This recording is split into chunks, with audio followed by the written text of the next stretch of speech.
Et si aujourd'hui tu t'autorisais à dire les choses vraiment? Bienvenue dans Dis les choses bordel. Je suis Sandra, coach en transition de vie et intelligence relationnelle, fondatrice de Sens et Projet. J'aide les entrepreneurs et les dirigeants et les managers à faire des choix alignés, à renforcer leur posture et à oser s'exprimer sans masque. Ici, pas de cases à cocher, pas de voix à lisser, juste toi, ta puissance et ton chemin. Chaque épisode, on explore ensemble comment dire les choses sans s'excuser d'être soi. Alors installe-toi, respire et laisse ta voix prendre sa place. Aujourd'hui, j'ai envie de te rappeler quelque chose de très simple. Tu sais exactement ce que tu dois faire et pourtant, tu ne le fais pas.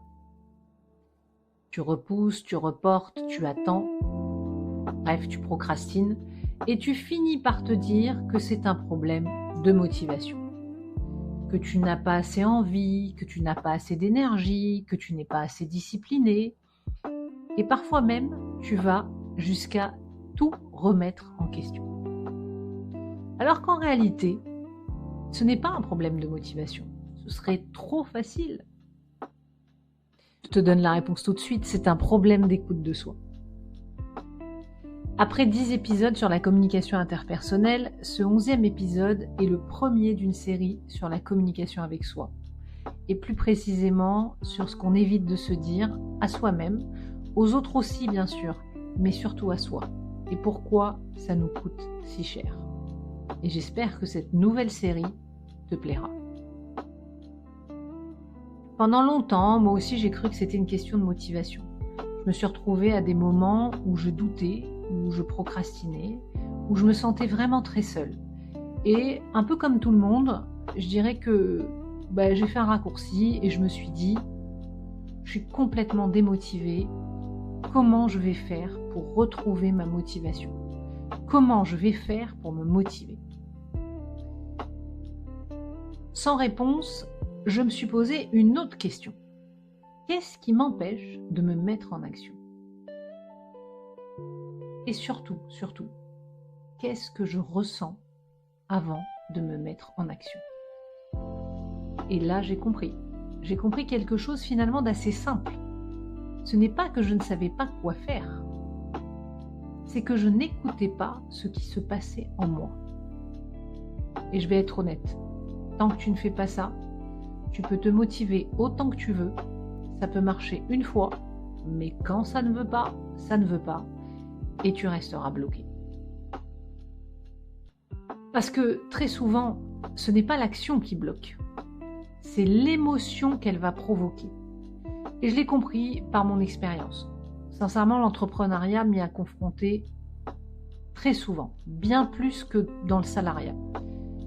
Mais surtout, je le constate tous les jours aujourd'hui, au sein de mes accompagnements notamment. Récemment, j'ai accompagné une jeune femme sur sa réorientation scolaire. Impossible pour elle de se décider. Je ne sais pas, je suis perdue. Je ne me souviens même plus de ce que j'ai choisi. Voilà, c'était ses mots. Elle tournait en rond, elle hésitait, elle doutait. Et ce jour-là, lors de sa première séance, on n'a pas parlé de motivation. On n'a pas parlé de filière. On a juste pris le temps d'observer ce qu'elle ressentait vraiment. En fait, on a pris le temps de l'accompagner à observer ce qu'elle ressentait vraiment. Et la séance suivante, elle est arrivée et a posé cette phrase très simple en introduction. En fait, j'ai compris que j'avais peur. Ok. Elle venait d'apprendre par ailleurs qu'elle était acceptée dans une école et elle a ajouté « Et si je n'avais pas compris ça, j'aurais refusé cette école. » Et c'est exactement ça le sujet. C'est pas qu'elle ne savait pas, c'est qu'elle ne s'autorisait pas à ressentir, ni même à exprimer ce qu'elle ressentait. Et je le vois aussi chez des profils complètement différents. Une autre cliente, dirigeante, elle repoussait un recrutement. Elle réfléchissait, elle analysait, elle reportait, jusqu'au moment où elle a posé les choses. Et elle s'est aperçue qu'elle avait peur. On avait posé les choses de manière très factuelle, très organisée, sur sa structure, sur son organisation.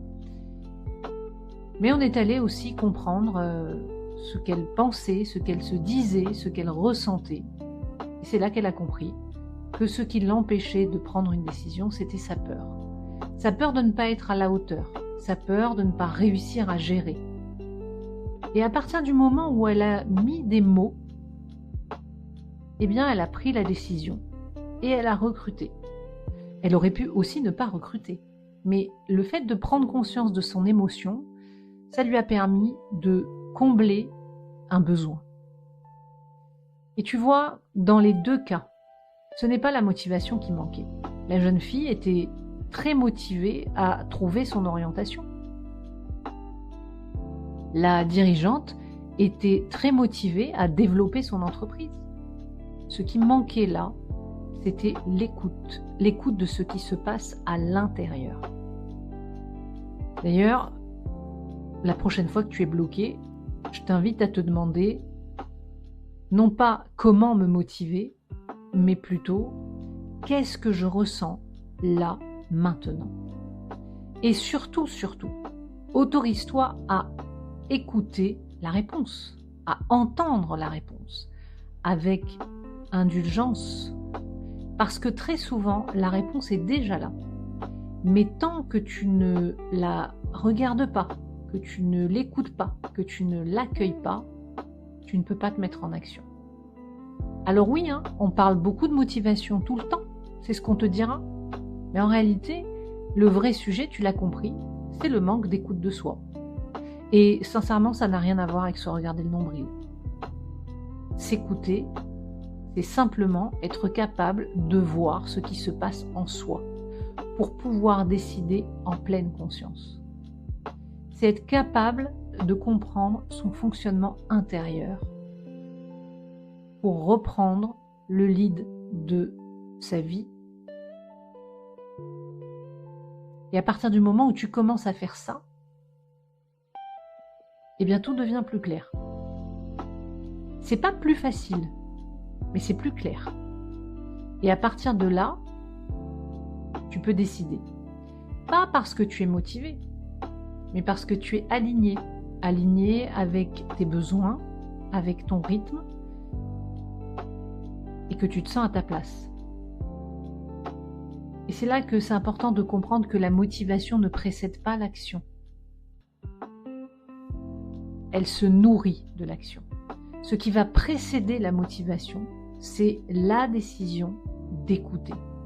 D'écouter avec attention et sans jugement ce qui se passe à l'intérieur de soi. Parce que ne pas t'écouter va te coûter du temps, de l'énergie, de l'argent et souvent de l'estime de soi et de la confiance en soi. Cet épisode t'a parlé, partage-le à quelqu'un qui attend encore de se sentir prêt. Merci d'avoir écouté cet épisode de Dis les choses bordel. Si tu as aimé cet épisode, pense à t'abonner, à laisser 5 étoiles ou un commentaire pour soutenir ce podcast. Et si toi aussi tu veux rester toi-même et dire les choses à ta manière, eh bien retrouve-moi sur LinkedIn. En attendant, prends soin de ta voix, prends soin de toi et à très très vite.